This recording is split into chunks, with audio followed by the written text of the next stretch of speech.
Hello, ladies. Good afternoon. How is everyone doing on this Sunday afternoon? What is today? Sunday, August the 25th.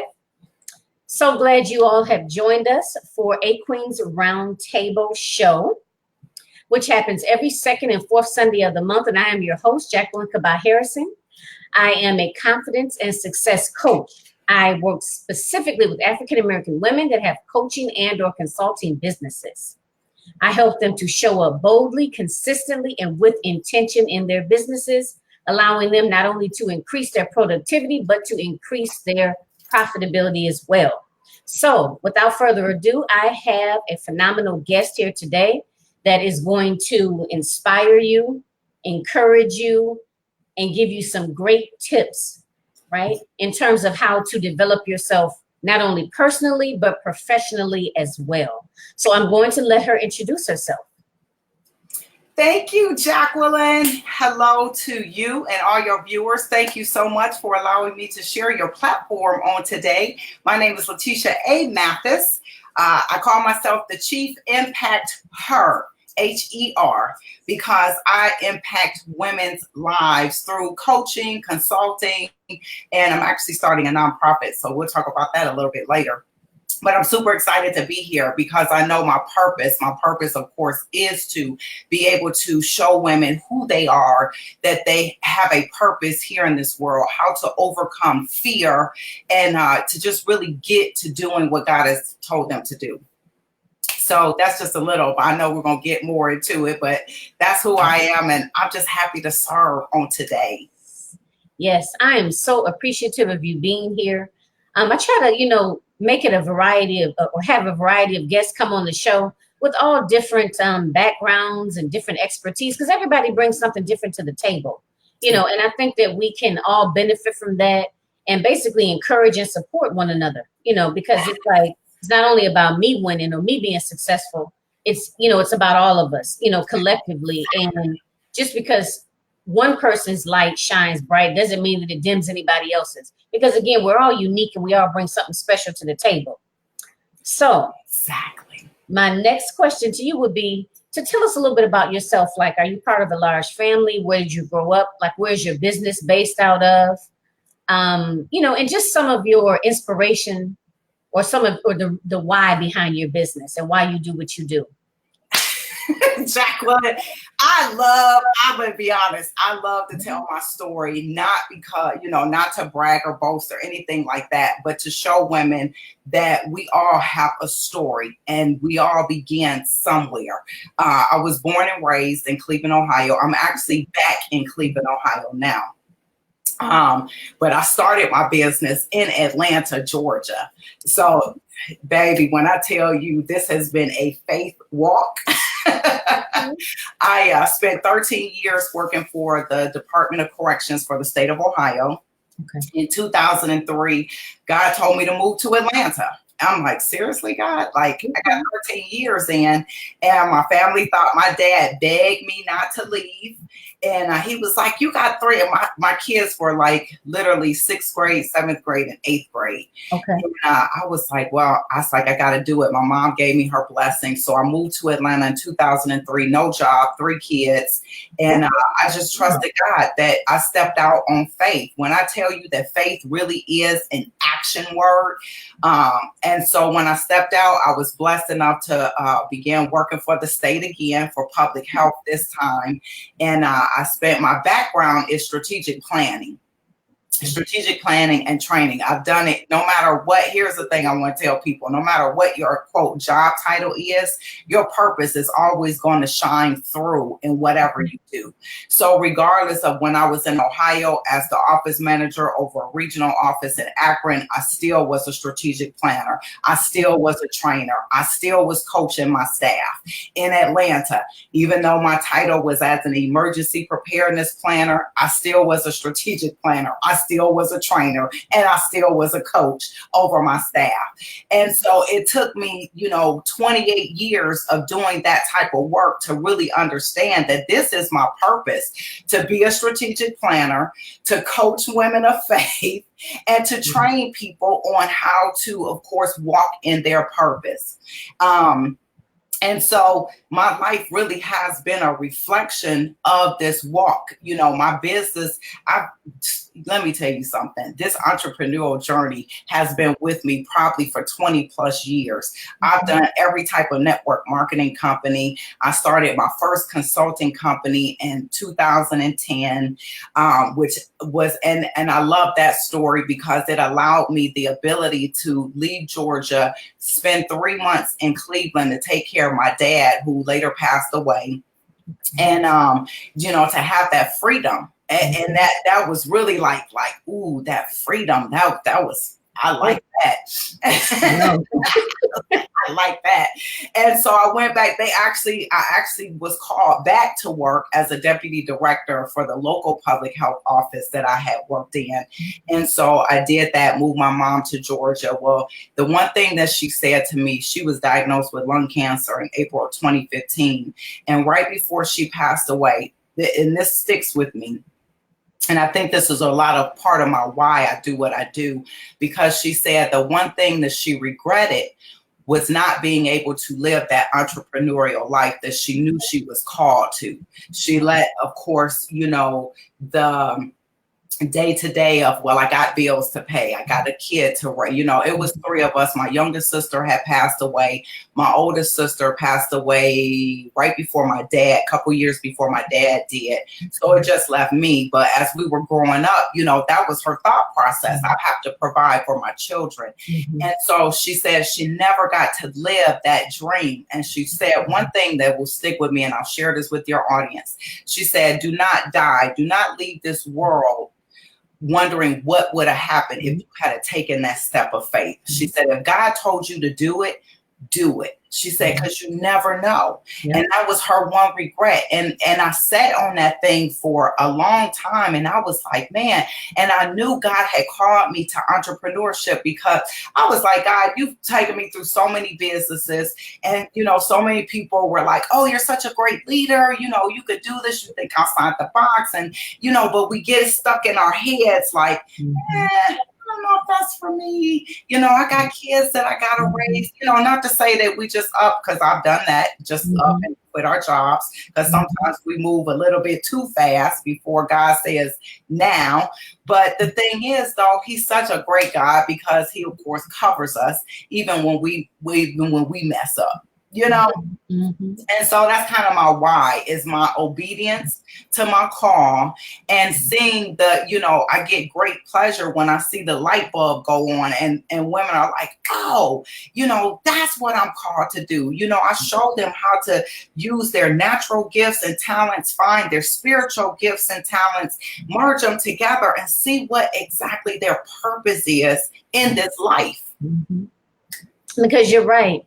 I think a lot of people will, because of fear of taking that risk, you know, they just don't do it, you know. And it's such a beautiful feeling to be able to do what you're called to do, because then it's not like work, and your genuine, you know, your genuineness and your actual skills will come out. You know what I mean? And whatever you're called to do, you're going to do it. You're going to do it with grace. You're going to do it with ease, and other people are going to be able to benefit from it. You know what I mean? I mean, and I think a lot of times people don't realize is that you can, I like to say conform, you know, because I think a lot of times we as women, and especially as African-American women, you know, we're kind of taught just to, and this comes up in every show, because I think, you know, we as women, I forgot to get my water. You just reminded me. I know it was something I was forgetting. But we tend to suffer in silence. You know, we tend to a lot of times do what's expected of us. And people are like, no, you know, you ain't got time for that, girl. You better go get yourself a real job, or you got a good job with the city or a good job with the state. You talking about doing what? You know what I mean? And it's all of this internal, you know, conflict. Are we being selfish? Are we just being foolish, and, you know, things of that nature? But the thing of it is, it's almost, I'm lost for words. It's almost let's just say a disgrace. I know that's a real strong word, but I just can't think of nothing better right now. But it's almost like it's a disgrace not to do what you are called to do, right? And it's people out there like you, Yes, that help women to, and I don't know if you deal specifically with women, but to help us find out what that is. You know what I mean? Because a lot of times just with a little bit of work, maybe some journaling and just sitting still for a minute, you know, you can really figure that out. You know, so, you know, I thank God for, you know, individuals out there like you. Now that's not specifically what I do, but it often comes up because people say, you know what, I'm not happy. I feel like I'm just going through the motions, right? You know, oh my goodness, right. And girl. you know, and you don't have to just go through the motions. You don't have to do that. So I'm so excited to hear what else you got to say. You know what? Mm. Let me speak to that, Jacqueline, because that is actually the call, the women that I'm called to, because that's where I found myself in 2015. Let me give you this story. Because this is probably going to set some women free, or they'll be able to see themselves in me. And I will never forget this. This was before my mom passed away. And here I am, the deputy director of an office. I have 3 staff that report directly to me, 3 big programs. And of course, we have 2 other staff. And I woke up one morning, my mom we had bought a house together. She comes in my room. She says, baby, you're late for work. And I literally broke down in tears and I just started screaming. And I said, I hate my job. I hate going into work. And mind you, I had the best staff. I had great partners in the community. The program was good. But I hated it. It was like you said, I was going through the motions. It was day in and day out. Go to work. Deal with what's going on at work, put the fires out, plan for the next thing, come home, watch TV. And do it all over again the next day. And I'm like, God, there has got to be more to this life than this. This is not what you created us for. That's not what the Bible said. You said that you created us. You said you've given us the power to create wealth. You said you created us in your image. You said that you created us for abundance. And I'm like, this is not an abundant life. This, even though granted, I made good money. People knew me. My name was out there. I spoke on federal stages. I had federal workshops. I mean, but it didn't matter. At the end of the day, I was still unhappy. So I hope ladies out there, and I see a couple people join this. I don't know if you guys are still with us now, but let me just say in advance that when I look on my laptop, sometimes I may not be able to. Actually, even on my phone too, y'all. Sometimes I may not be able to tell who's actually live with us. So. Thank you for the ladies that joined. I see one is Terry. The other young lady, I don't know your name. I apologize, but thank you for joining. If at any time you can't hear us or we're muffled or something like that, please let me know. Then maybe I'll try to, maybe I put my headset in. So just let us know, and please ask any questions or give any comments that you feel to do. And I can definitely see the comments on the screen. Okay, so I just want to kind of throw that out there.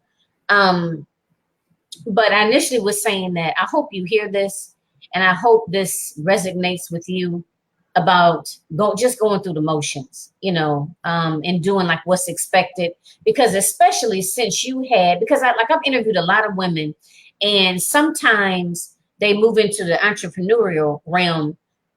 It might have been a dream of theirs or a thought, but kind of a passing thought. But maybe what really is the catalyst for them is maybe they get downsized and lose their job. You know what I mean? But to actually have this job, have that, the job that you have, and having that position in the community, I know it had to be a lot to, and I know people were saying, girl, what are you doing? And especially if you have younger children or maybe a child in college, so I hope y'all are really, hearing this and knowing that you are not the only one, and that it doesn't have to be like that, right? As a takeaway. I'm sure there's going to be many more takeaways, but we almost like 15 minutes or so in, and that I really want y'all to hear that. hear that part. That is true. And here's the thing too, that I wanted, because like I told you, when I left to move to Atlanta, my first big faith walk, my dad said, "You have lost your mind." Now, mind you, both my parents retired from the post office. Oh, they did. Their mindset was get a good government job, work it for 30 years, retire and collect a good pension. Right. That was like the end all to be all, right? So when I said, okay, God told me to move to Atlanta, and I consulted my mom, who I knew she had a relationship with God. And I'm like, okay, Mom, like, I know I'm not crazy. I heard this. And I was like, can you just pray on it? And she woke me up at 4 o'clock one morning. She said, God told me to tell you to go. And it was. Did you know anybody in Atlanta? Here's the thing. I had cousins in Atlanta, but I hadn't seen them in years. I kind of grew up in the summers with my grandmother. My mom was from Athens, Georgia. So y'all will hear me say y'all a lot. My coach always, she's like, are you from, the South? I'm like, well, not technically. I was kind of born and raised in Cleveland, but my mama's like, you are the country is city girl. I know. I like that, country is city girl. Okay. So I didn't really know anyone. My mom was like, here's some numbers to, our cousins. And I talked to them off and on when I was, before I had moved there. So they kind of directed me in terms of school districts for my kids and things like that. But other than that, I had got my apartment online, sight unseen. And like everything lined up. And here's the funny thing. That's how I knew it was God. The day before we were supposed to leave, the truck came and loaded us up. My car was packed up. We had a blizzard in Cleveland. I mean, the snowplow man had came like every 2 hours, and it was just pow. And my dad, he looked at me. He said, I don't think you should go. He said, this blizzard, it's a blizzard. You can't get out of here. I said, well, God, if it's meant for you, if for me to go to Atlanta, you're going to make a way, because tomorrow we're supposed to be in Atlanta. Do you know, we woke up that next morning, the streets were clear. Like you could see the asphalt. Our driveway was clear. The sun was out. The sky was blue. And my mom started laughing, and she said, it's time for you to go. Wow. And I said, okay, God, let's go. So here's the thing. Here's another nugget. Don't let people, even those closest to you, when you know without a shadow of a doubt that this is the walk that God has for you, whether it's business, ministry, to move to another state, and you've consulted with your wise counsel, and you know this is what you're supposed to do, don't let anyone talk you out of it. Because if I had stayed there, and I always say, because the Bible will tell you that if you stay there, I always refer back to Elijah when God called him to the brook, and he was by the brook, and the ravens fed him. And then when the ravens stopped feeding him, it was time for him to move on. Had he stayed there, he would have died. And so sometimes we can stay in a location or in a season or in a job, in a situation where we literally, and that's how I felt on my job in Atlanta. And I was like, I literally feel like I'm dying. Yep. So that is a real. That is so powerful. That is so powerful. I was gonna piggyback on something else. And a lot of times, I get excited, I get emotional, and I want to say things, but I be trying to, I don't want to, interrupt too much. And also too, but I be having my little senior moments. Sometimes I forget. It was something I was going to say about, about your dad. And I think we've all gone through that. I know I have.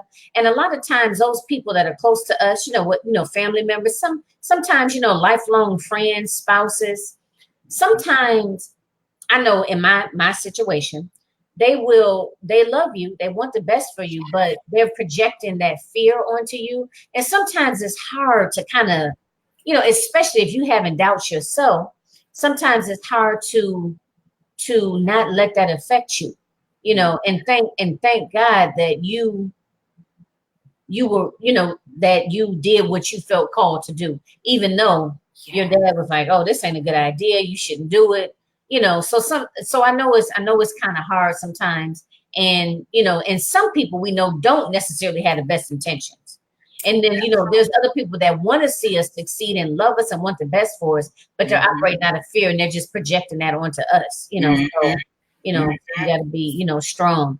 But, you gotta have, I don't mean to cut you off, but go ahead. you have to have that good discernment. And that's why the Bible tells you to surround yourself with wise counsel. Like when I got the vision, I went straight to my mom. I'm like, I grew up, and my grandmother was an evangelist. My mom, even though she wasn't an evangelist, that woman could prophesy.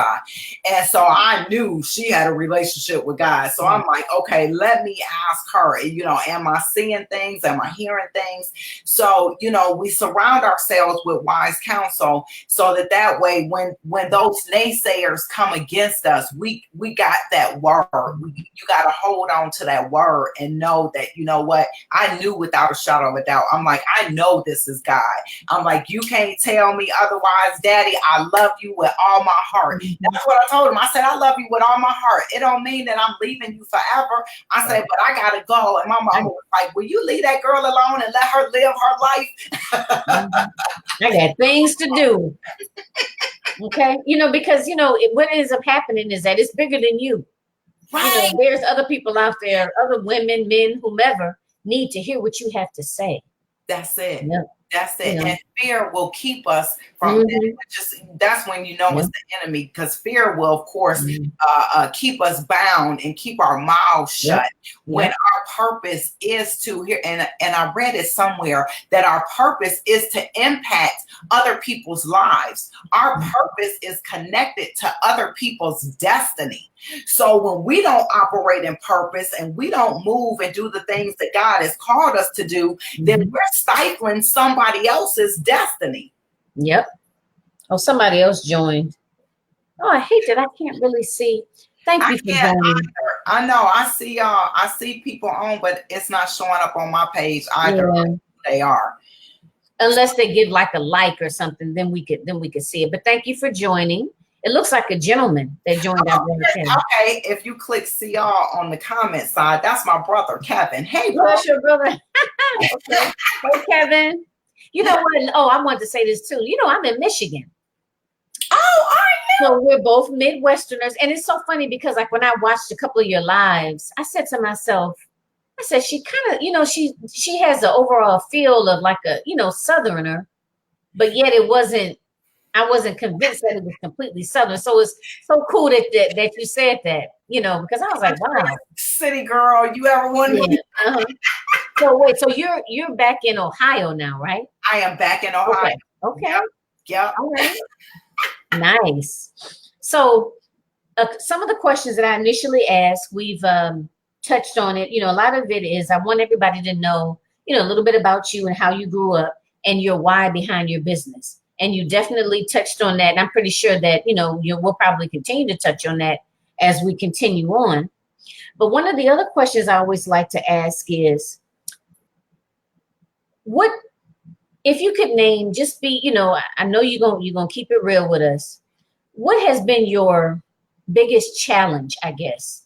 And, whether it's personally or professionally, what was that challenge and how did you effectively address it so that, it didn't allow you to, become stagnant or, to give up, so on and so forth. So talk a little bit about that. Actually, I got two. Okay. So let me touch on in life generally. And for me, that biggest challenge, and this has been all through, not just as a business owner, but even through my college years, even through, as I'm going up the corporate ladder, but knowing that I'm good enough. Okay. That has been a big challenge, knowing that I'm good enough. I always tell people I am a recovering people pleaser. Okay. Because thinking that, having that thought, well, am I good enough? It really does stem from fear. And so you work twice as hard, even though, we kind of, at least us women of African-American descent, we're told that we have to be twice as smart, twice as good, work twice as hard. And it really does create a form of people pleasing. And so you get into that, well, am I good enough? Am I good enough as my partner? Am I good enough, as a person in this district or this state or and so having to overcome that, I had to do a lot of soul searching. Okay. A lot of soul searching and just asking God, where does that stem from? God, where does that stem from? Where's the root of that? Because here's the thing, we cannot change what we don't confront. And if we don't confront it, then we just covering it up. We just putting the rug on it, and it's going to keep coming up, and it's going to keep coming up, and it's going to keep coming up. So I had to really do some soul searching and get to the root of that thing and find out what it was, which for me, the root of it really was just wanting to be good enough for my parents, because it was such a after my youngest sister died, then of course I became the youngest. So now, having that pressure on, okay, you got to go to college, you got to get a good job, you got to make something of yourself, and it was just always, okay, let me do this, let me do this, let me do this. And I rebelled. Like, I didn't go to college. I went to college for a semester after high school, and I was like, I'm out of here. I was like, I don't want to do that. So I went to the military. Nobody in my family, except for my dad, had been in the military, and he was back in World War II. So it wasn't no recent people. And she was like, have you gone crazy? But I was like, I'm not doing that. And so I rebelled, and that leads to a whole bunch of other situations. So when I got to the root of that, I had to let that go. Like, only person I need to please is my Father in heaven. That's what the Bible says. You work unto one, not many, one. So you work onto that one, and everything else will fall in line. So that was my first biggest challenge. My second biggest challenge came in my business and overcoming fear. And fear shows up in many different ways. It shows up in procrastination. It shows up in overeating, over drinking, anything you overdoing, watching too much TV, going out, all that, the imposter syndrome. How can I call myself a coach? I've worked 28 years in government, but then it's like, as I'm talking to my business coach, she's like, well, did you not coach all those people? At one point I had over 20 staff that I had to manage and coach and supervise. And because people think a supervisor, you just manage the people. A supervisor is everything, right? They come with problems. Yes. Yep. So you got to coach them, mentor them, find out what their goals are in life. How do you help them get there? Yep. So that's been a 28-year process. But, having to overcome that again. And that's something that, and here's the thing I believe that everyone struggles with fear every day, but we have to make a choice. Yep. Are we going to choose to allow fear to disrupt us, to not make us get to the next level? Or are we going to choose to say, you know what, fear, you might be there, but you're not driving this boat. I'm driving. That's right. Look, you're not in the driver's seat. Hello. Like, no, yeah, we don't get to have that. And so it took me a minute to kind of work through that. And I always encourage people, if you don't have a coach, get you a coach. If you're running the business, get you a coach. Get you a coach like Jacqueline. Get you a coach that will help to not only hold you accountable, but help you to dig through those issues. Because if you don't settle that first, and trust me, I've been doing this for a long time. Like, I've been doing businesses since I was probably like 20 something. So this is the first time that I really like, okay, God, we gonna do this. Like, we're doing this regardless of what fear want to say, what doubt want to say, what anybody else want to say. You didn't call me to it, so boom, we about to do it. I like that you brought up about the fear being there, because I think some people look at look at it like you're gonna completely eliminate it, and if you work on it and it comes back that it's something deficient in you, or and it's like it's reciprocal. But the thing of it is, and one thing I think it's important to bring it out, is what you said, is that it can be ongoing. You know what I mean? Like let's just say, because we always talk about, as coaches, coming outside of your comfort zone, right? I know I get anxious. Like, I get anxious before every show that I do. You know what I mean? And it ain't that I ain't done it before, but my stomach was in knots coming on. Like all kinds of stuff go on in my head. Like, okay, well, last time, my internet didn't act right. So it's just all sorts of things that pop up in my head. And just for people to know and understand that that's normal, that's natural. But the thing of it is, you want to, I thought you were sticking for a minute there. Okay, see that? That was my reflex. Like, oh, she's stuck. Okay, but anyway, but the thing of it is, you just need to know how to effectively deal with it and address it so that it does not allow you to become stagnant, to become immobilized, to give up. And sometimes fear manifests itself in not only what we do, but what we don't do. Right? What we don't do. So I just think, and those are the types of things that those accountability partners, AKA coaches, if you will, kind of help you and make you mindful of it, because we're all mindful of all of this, but whether we are effectively practicing it every day is something different. Like, I know what I should eat and what I shouldn't, but do I practice that every day? Not necessarily. You know what I mean? You are like a breath of fresh air, and this is our first time actually talking, and I feel like I've known you for however long. I know. What I mean? Yep. So this is real cool. I'm enjoying this. Okay, so that was you sharing with us some different challenges. You mentioned 2 challenges, and I thank you so much for openly sharing that. Again, too, because I think, let me hurry up. Sometimes I get going, I get excited. Let me just say this. Sometimes when we see people online, we assume that they have everything together and that everything is perfect and that they don't never fall back. You know what I mean? You just seeing them for that moment. They could have been in tears an hour before they did that live. You know what I mean? But it's important to understand and not be so hard on ourselves and forgive ourselves. Because a lot of times we hold on to all of that. We hold on to it and we punish ourselves over and over. And then we end up saying that we're not worthy.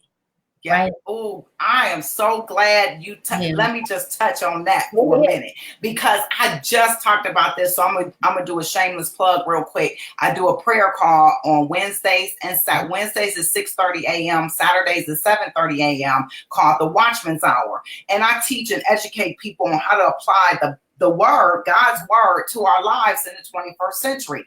And that was the one thing that came up, is the spirit of comparison. Because of social media, we look and we say, oh, this person, and here's the thing I tell people all the time. I talk from experience. This is me. And so I'm looking through my timeline. I'm looking through Instagram, and I'm like, oh, so-and-so started with me and they like way up here. Yeah. Oh, so-and-so started, like, look, they got a new car. They got a new house. Well, God, how come that ain't happening for me? Well, where I'm doing this? No, we cannot. We stop it.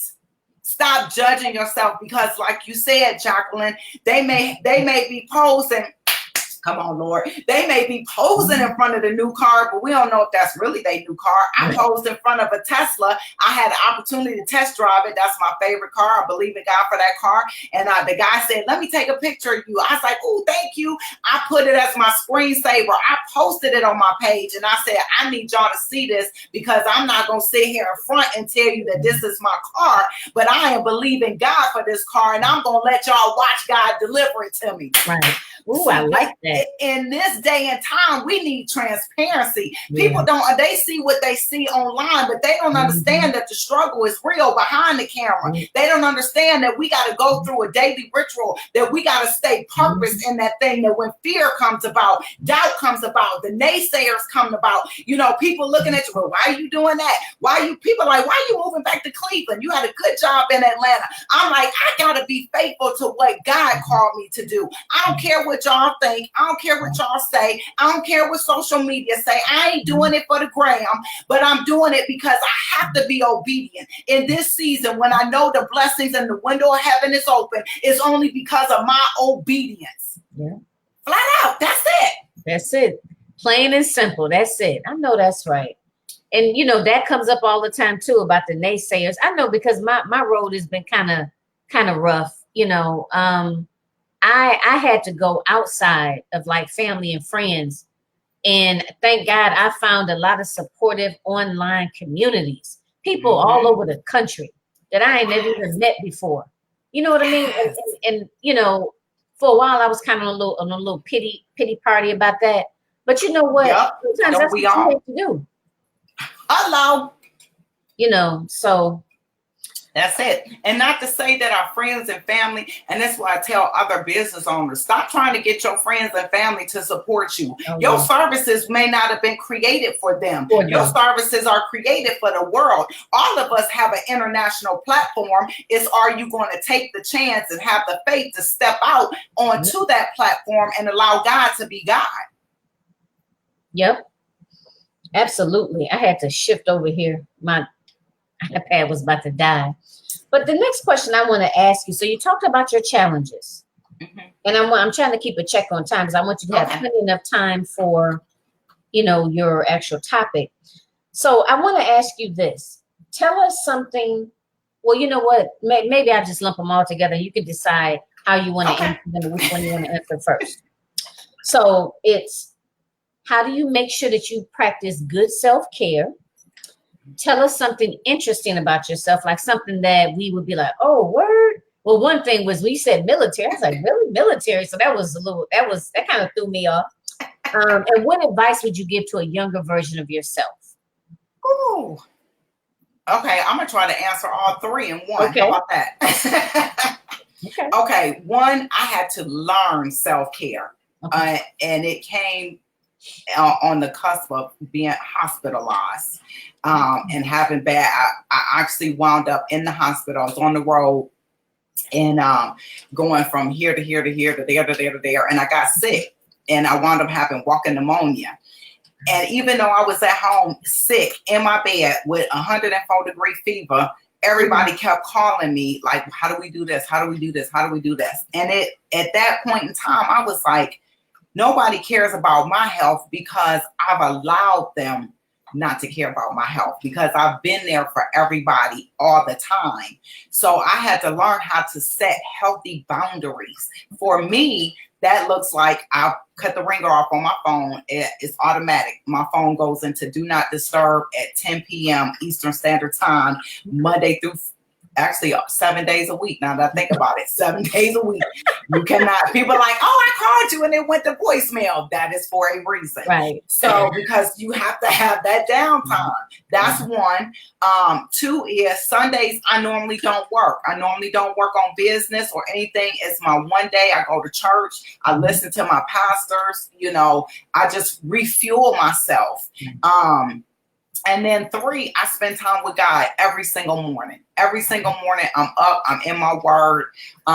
You know, I have my quiet time, I journal, I meditate, and that keeps me sane. It keeps me sane. So that's my self-care. Two, a little something interesting about myself, besides being in the military was the first place that I experienced racism. I had never experienced racism before. And so I was like in shock and rebelled again. And so that led to me actually coming out when I was 2 years in. The first President Bush had offered no questions asked, honorable discharge to come out. And I was happy because I came out and had an honorable discharge and was happy to be back stateside because I was actually stationed in Hawaii. So that's two. And the advice that I would give to my younger self is to listen to the still small voice in your gut and to trust it. I believe that would have led to me not having a lot of sleepless nights, not being involved in 3 domestic violence situations. It probably would have led to me starting my business and sticking with it earlier than now. But here's the thing that I do want to say about that. And I would add this to the advice for my younger self as well, is to not dwell on the things that you did not do. Like, even though I didn't listen to the still small voice, I truly believe that God uses everything for the good of those that he's called. So, and I tell people this all the time, you cannot minister to someone from a place that you've never been. You can't minister to someone that's been in or coming out of domestic violence if you've never been there. You can't minister to a single mom if you've never been a single mom. You can't minister to someone who has lost their husband if you've never lost your husband. You see what I'm saying? Mhm. So even though I would give that advice to my younger self, I will also tell her to forgive yourself. It's okay, because everything that you've been through has purposed you and allowed you to have the experience for where you are right now. Oh, I love it. Yes. Yes, yes, yes. Okay. Very good. You did that very effectively, efficiently. Yeah, look at you. Okay. All right. Well, let me say again, thank you to those that have joined us. I see Kim is here, Kim Pierce. Oh, that's my sister-in-law. Hey, Kim. Okay, hey, sister-in-law. And Keisha. Hi, Keisha. Well, and Kevin. And I think Terry was on with us earlier. Terry Coleman. Thank you, ladies and gents, for joining. So much appreciated. I know everybody is terribly busy. Thank you for taking time out of your Sunday to join us live. Yes. So, without further ado, your topic today is called Prayer, Purpose, and Profits. Yes. So tell us. I love this topic. I'm not even gonna lie. God actually gave me the download for this topic last year, probably almost a year ago this month. And it has really been the foundation of my business. And so, and I believe it's so important in this day and time as we're talking to women of faith who are looking to step out and start a business or start a ministry, about prayer, purpose, and profits. And profits is actually an acronym. And the acronym stands for purpose, relationship versus religion, open up, faith, fear, and fasting, intense prayer, trust, and then strategy. And so I'm gonna try to give it to you, minding the time, real quick. So it's actually a master class that it's a 7-week program that God had gave me, and I ran it last June before I had even got the title for Prayer, Purpose, and Profits. I'm like, God is so intentional, right? And so real quick, I'll break it down real quick. Before we can even get to profits, we got to understand our purpose. Wait, let me stop you. You got about 15 minutes. I don't want you to feel like you better. Okay. All right, cool beans. So, and here's what, not only my coach, but, and that's why, let me preface real quick too. When we're in business, and I had to learn this the hard way, we got to put God first. He has got to be the CEO of our business. Everything has to be in alignment with what our purpose is. And so for me, this is how I got the download. For me, when I spend that time with God in the morning, my first question after I say thank you for waking me up is, God, what's the strategy for the day? What's the strategy for my life? What's the strategy for my business? What's the strategy for my ministry? What do you want me to do? And I sit, I don't have it with my journal with me, but I sit with my journal and my pen in hand, and I'm quiet. A lot of times we do not quiet ourselves to hear from God. I hear so many people say, oh, well, I don't know if I'm hearing from God. How do you hear from God? I don't think I hear from God. God doesn't talk to me. When actually he does. He talks to all of us, but we don't take the time to be quiet and listen. Because God doesn't yell, and he's not going to be like, hey, I need you to spend some time with me. Well, he might say that, but not loud. He ain't going, he might tug at your shoulder a little bit. But here's the thing. When we get quiet, and especially if we get in the word, and I just told a friend of mine this, she had inboxed me. I said, grab your Bible and just open up your Bible. I said, trust me, God will direct you to a scripture that's going to solve your problem. He always does. And then get quiet and listen for the strategy. A lot of times I have two two fur babies. And when I'm walking them early in the morning, I use that time to just be quiet as well. Because sometimes God, for a minute, he was always talking to me in the shower. But now it's like when I'm on my walk and I'm in the open air, if I don't get it in my prayer time, and I love the function. I got an Apple, so I'm sorry for your Droid folks. I know y'all probably have a way to do this, but I go, hey Siri, make a note. When he gives me a strategy, I make a note of it right then and there. Okay. And I add it into my plan as to, okay, what do I need to do? Well, God gave me this, this, and this. Because a lot of times God is speaking and we don't hear it, or he might not be speaking because he's like, I've already given you the strategy. I already told you what to do, but you letting fear stop you from doing what I've already told you to do. Mm-hmm. And so we sitting there like, okay, well, I need a clear picture of exactly what God wants me to do for me to get from purpose to profit. Mm-hmm. And God's like, that's not how this works. Start doing the last thing that I told you to do. Okay. So before we can even get to profits, we got to be clear on our purpose. Why are you even starting that business? Why are you even starting that ministry? Is it what God calls you to do? And I can say that for myself, because here, Jacqueline, I tell everybody, I speak from experience, not from theory, because I have been doing some things that God did not call me to do, right? I've been in some companies God didn't give me the blessing on, or I didn't even ask about, but we got to get to that point where we ask him about everything.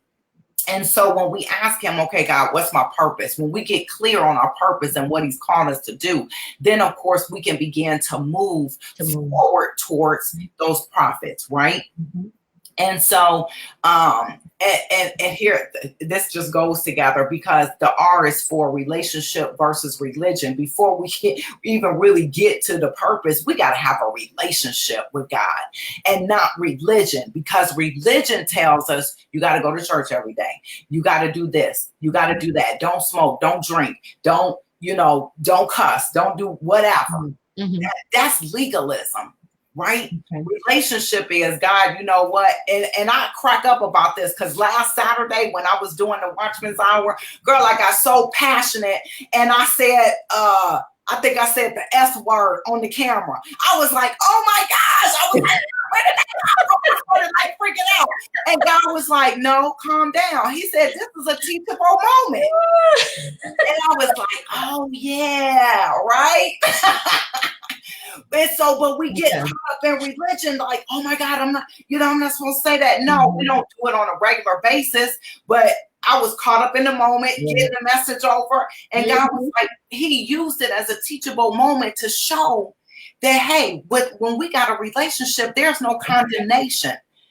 Yeah. We repent and we keep moving. Right. And that's how it is about purpose. We can't truly find our purpose until we step out and start doing some things. Yep. Something. Okay. So God might have called you to, and I tell my daughter this all the time, she was like, well, I don't know if I'm supposed to be doing that. I said, well, did you try it? Right. Try it. If God laid it on your heart, did you try it? So try it. And I live my life out loud on social media and God knows, I'll be like, Lord, I don't want to say that. I don't want to say that. But he had told me, he was like, but I've called you to be so transparent so people can see me do what I do. Right. And so I live my life out loud to show people that, hey, it ain't all peaches and cream. That we mess up. We don't have to, we can't put our pastors and all these other people on a pedestal because they are human just like us. Yeah. I like to live my life out loud. I like that. We got to live our lives out loud. Because if we don't, what does the Bible tell us? We overcome by our testimony. So what I may be going through, if I don't share it with you or your audience or my audience or whoever I'm talking to at that time, they may be going through the same thing. So that comes from having a relationship. And then when we have a relationship, God is clear on, okay, I need you to do this. I need you to do this. I need you to do this. And then we step out on faith and we do that thing. Okay, it didn't work. Okay, but what did you learn? See, there's never any failure It's what did you learn out of stepping out and doing that? Okay, now you take what you learned. What did he tell you to do next? Okay, go over here. And I'm sure people are like, oh, she done this, she done that, she didn't put this out here. And it's like, okay, I learned from this. I learned not to do that. I learned to price it at this. You know what I'm saying? If I had never put it out there and I'm waiting for perfection, come on now, because perfection is fear too. Yep. Perfectionism. Yep. Oh, it's not perfect. I'm waiting. I got to do this. I got to do that. Yep. My website is not up. My website ain't perfect. My copy is not perfect. Again, speaking from experience, I have sat back and waited on so many things to be perfect. It's not going to be perfect. We just got to do it. Yeah. And then my coach, she'll tap me on the shoulder, be like, come here. Let me tell you this. Okay, next time, do this. Or maybe it's my spiritual coach. And she's like, okay, I know you want to do this, but you need to do this, this, and this first.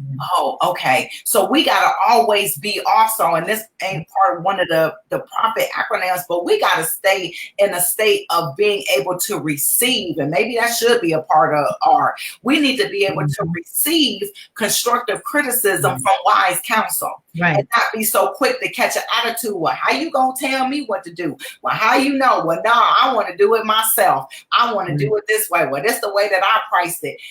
We can't run a successful business or ministry if we don't surround ourselves with wise counsel, and two, keep our spirits open to receive from those who we have said, I'm going to submit and allow you to, of course, be leader over me. Right? Yep. So, and then when we talk about the O, is it O-P-R-O? Right. O. I'm like, we just real talk, y'all. Like PR. Oh yeah. O.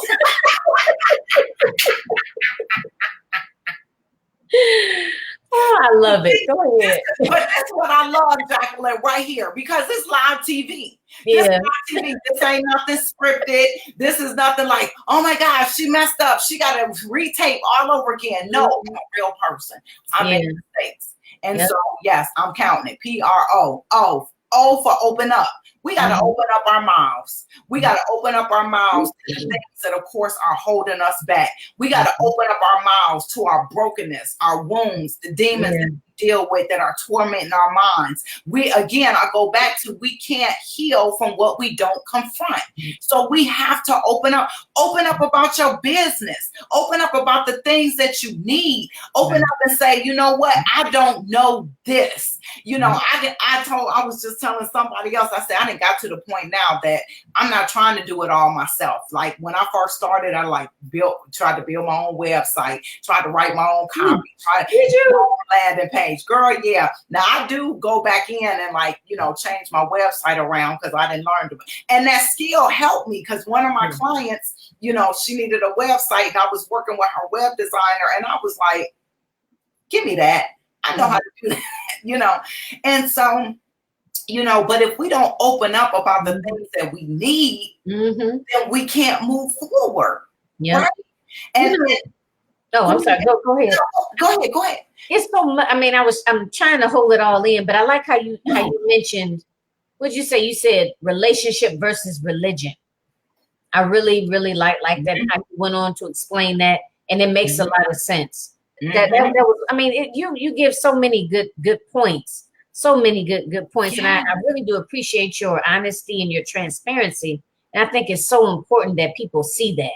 And you'd be surprised, like with the interview, and everybody is different, y'all. Everybody's different. But some people want to know exactly what you're going to ask and in what order.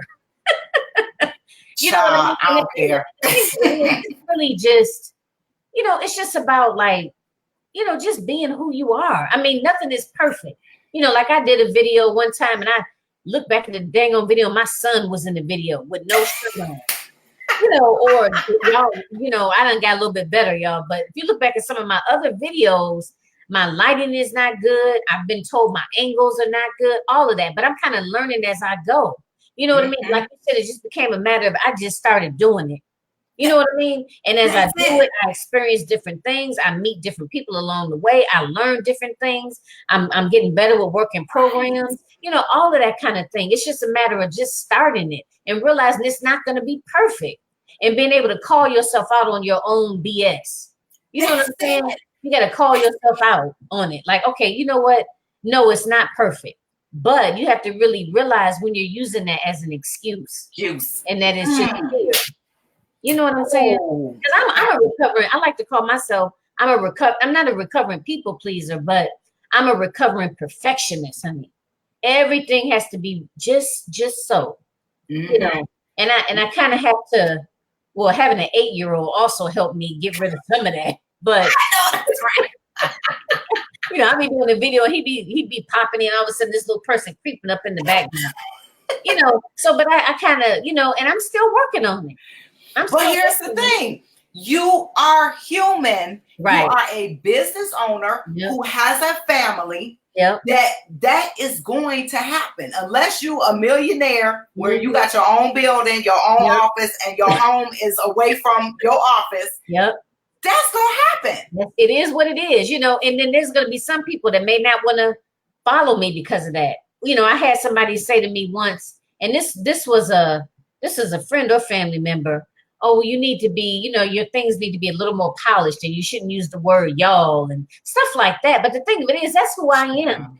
You know what I mean? And that's when you run into trouble because you're trying to meet somebody else's standards, or you know, like let's say you could, like I love Lisa Nichols, but I'm not Lisa Nichols, and I can't try to imitate Lisa Nichols. If I do, it's gonna backfire on me sooner or later. Every time. Sooner like you say, I can only be me. That's the only thing I know. Yeah, that's the only thing I know. It's like telling the truth, right? The truth, like my father say, the truth come out the same way every time. Hello. The Bible say the truth to set you free. Yeah. So, and you know what? I have come to understand what that really means, because when the more transparent I am, the freer I become. I've gotten to the point now, like, it don't bother me if people, like you say, well, you say y'all all the time. You so country.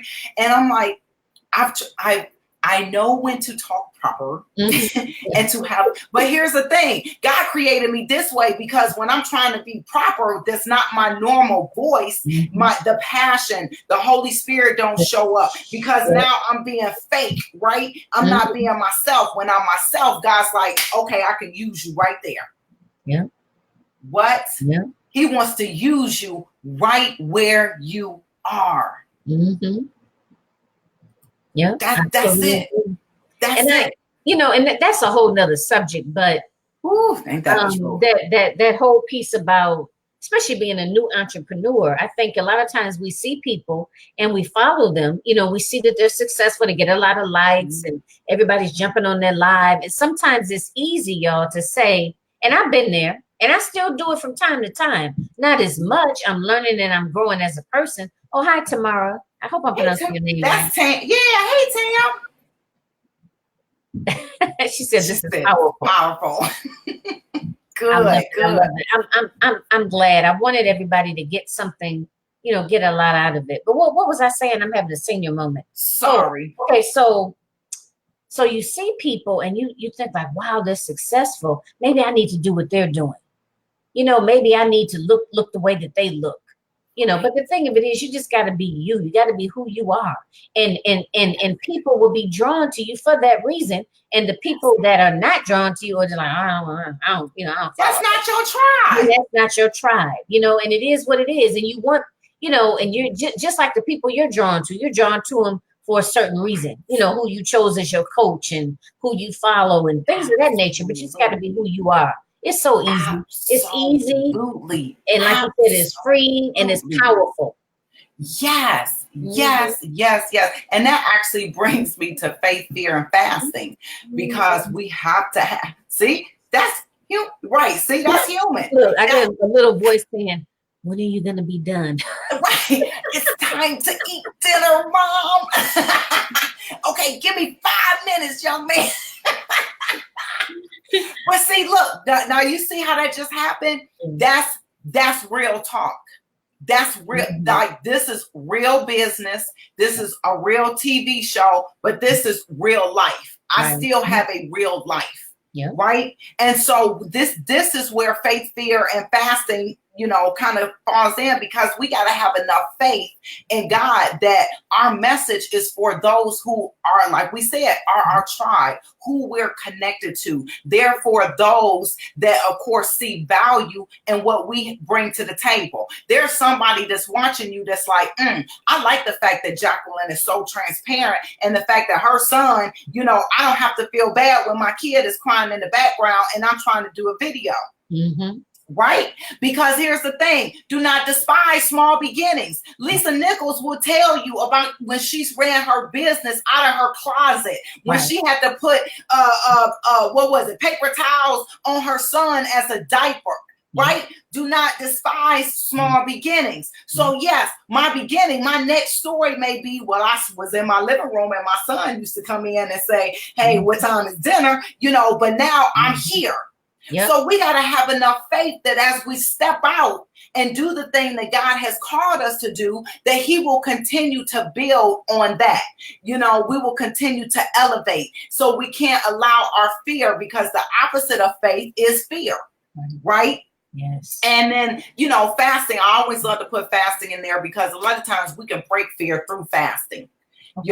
Through fasting and prayer, and we have to be intentional about it.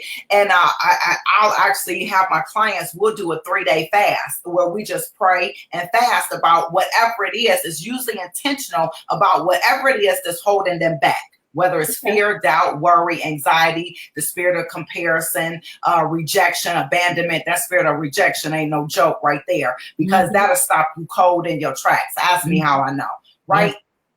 And so we talk about that, and then we go into intense prayer. That I is for intense prayer, and it kind of comes on the cusp, along with fasting, but I tell people all the time, prayer has to be the foundation of everything you do in your business, actually everything you do in your life, but especially when it comes to your business, because if it's God ordained, you got to have God leading you and guiding you. That means you got to pray. You got to war for it, because the enemy going to come to try to take it from you. He going to try to come and tell you ain't good enough. This ain't for you. Why you out here doing? He going to send them people. Hello. He going to send your friends and family to you to be like, you done lost your mind. Have you gone crazy? You got kids to raise. You got a house to take care of. What do you mean you moving to another state? What do you mean you going to step out and start a ministry? You ain't got nothing to say. Child, bye. I'd be like, enemy, if you don't get away from me. But you know what? It comes from prayer. It comes from, of course, really digging down into our personal development. We have to stay in a state of being careful who we surround ourselves by, because it really is true that you are the sum of the 5 closest people that you hang around. If you got a millionaire mindset, but you still dealing with Bubba over here that think that $50,000 a year is great, is golden, you ain't gonna make it, boo. I'm sorry to tell you, you ain't gonna make it. And sometimes, and I know we're getting ready to wrap up, but this is really good. We need to have like a part 2. And that always comes up a lot of times too, because a lot of people don't realize that, that who you surround yourself with, and everybody that you used to hang around, I don't know, 5 years ago, let's just say, is not going to be your crew for where you are now and where you're going. You know what I'm saying? Just as simple as that. And I know sometimes that's hard. But we got to learn how to let go. Yep. We got to get to that point. You got to get to that point where, and that brings us to T for trust. We got to get to that point where we trust God so much in our business that we're able to let go and walk away. And here's the thing, and I'm a firm believer, it don't always mean that you just stop talking to people. You just got to learn. I never forget my pastor doing a series on, you got to learn what room to put people in. Are they in the basement? They in the kitchen? Are they in the bedroom? Now, the bedroom is your inner circle, so it should only be about 1 or 2 people coming up in that camp.